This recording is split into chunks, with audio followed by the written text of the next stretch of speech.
जय माता दी। बोले साचे दरबार की जय। दोस्तों, कैसे हैं आप सब। हमें माता के पूजन के लिए सबसे पहले चौकी पे एक साफ कपड़ा बिछा लेना है और उस पे थोड़ा सा चावल रखना है जहाँ पे आपको फोटो या मूर्ति स्थापित करना है। और यहाँ पे मैं मूर्ति स्थापित करूँगी, आप फोटो भी स्थापित कर सकते हैं। और यहाँ पे मैं एक मुट्ठी चावल लूँगी और उसको माता के दाहिने हाथ के साइड में एक मुट्ठी चावल हमें रख देना है जहाँ पे आपको कलशा स्थापित करना है। और कलशा के को यहाँ पे चावल को लेके हमें अष्टदल कमल बना लेना है। और बनाने के बाद हमें उसी पे कलशा रखना है।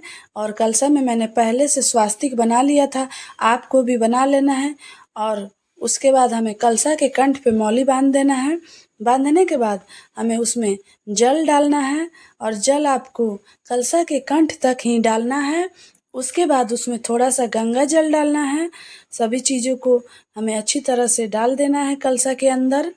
यहाँ पे मैंने गंगा जल डाल दिया और उसके बाद हमें एक हल्दी का गांठ लेना है और एक सुपारी लेना है,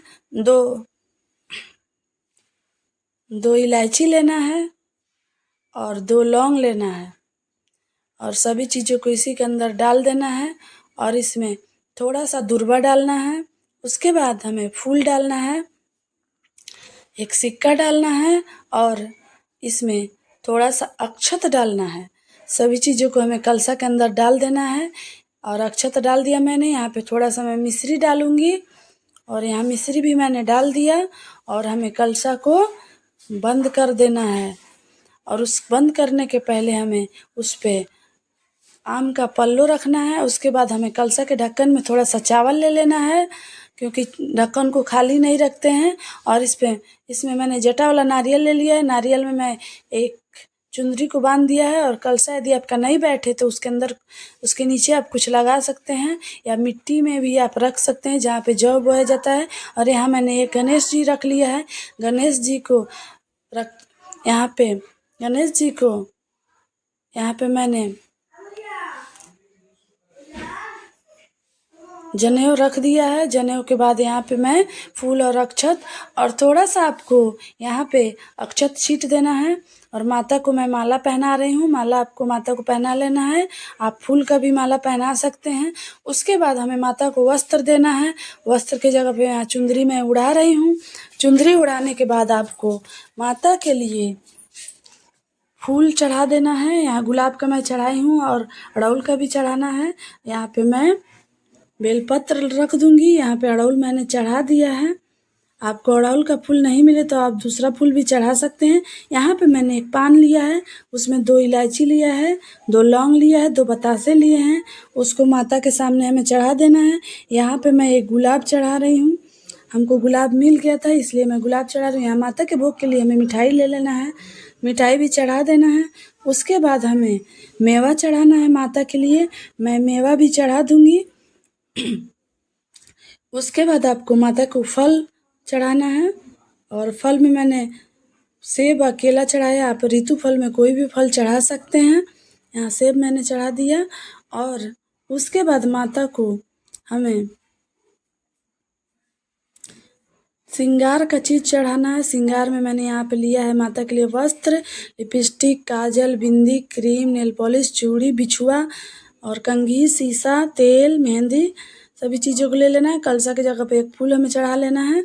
और माता के पास आपको जो जो श्रृंगार का सामान है चढ़ा देना है। और थोड़ा सा अक्षत हमें सभी जगहों पे रख देना है।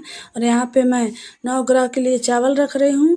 और इसी चावल पे आप सभी को नवग्रह को स्थापित करना है। और चावल को अच्छी तरह मैंने यहाँ रख दिया 9 जगह पे। और उसी चावल पे हम लोग सुपारी को 9 सुपारी को रख देंगे। और सुपारी को रखने के बाद हमें उन्हें वस्त्र देना है। वस्त्र की जगह पे हमें रक्षा सूत्र सभी जगह पे अच्छी तरह प्यार से रख देना है। और यहाँ मैं उपला ले रही हूँ। उपला जो हमारे यहाँ तो उसको गोईठा बोलते हैं। गोईठा को मैंने यहाँ पे धूपदानी में रख दिया है। और धूपदानी में आपको यहाँ पे कपूर रखना है। कपूर रखने के बाद हमें दिया को जला लेना है, कपूर को भी जला देना है। और यहाँ अग्नि के भोग के लिए हमें एक बतासा चढ़ाना है। और यहाँ मैं 2 लौंग चढ़ाऊँगी, 2 इलायची चढ़ाऊँगी और कपूर को आहूत करूँगी। कपूर को आपको 5 बार आहूत कर लेना है। उसी अग्नि में 5 बार कपूर को डालना है और यहाँ अगरबत्ती भी मैं घुमा दूँगी। अगरबत्ती, धूप, दीप आपको सभी चीज़ों को जलाना है और माता को मैं ऐसे ही बहुत ही प्यार से, बहुत ही श्रद्धा से, भाव से आपको पूजा कर लेना है। देखिए यहाँ पे मैं अग्नि को भोग के लिए यहाँ पे बतासा, लौंग, इलायची सभी चीज़ों को डाल दिया इसमें।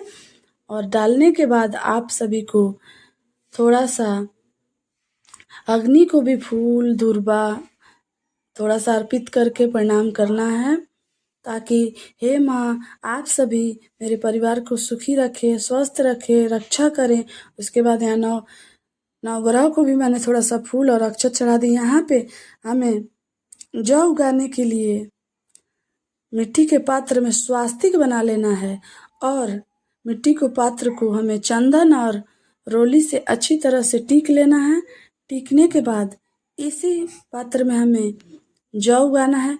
कोई कोई धरती पे भी उगाते हैं, ज़मीन पे, वो भी अच्छा होता है। उसी पे कलसा रखाता है और यहाँ मिट्टी मैंने डाल दिया। मिट्टी मेरा गीला था और उसको मैं फैला दूँगी और इसी में हम जौ को डालेंगे और डालने के बाद मिट्टी को थोड़ा सा गीला ही रखना है और हमें रोज़ पानी का छींटा देना है इसमें।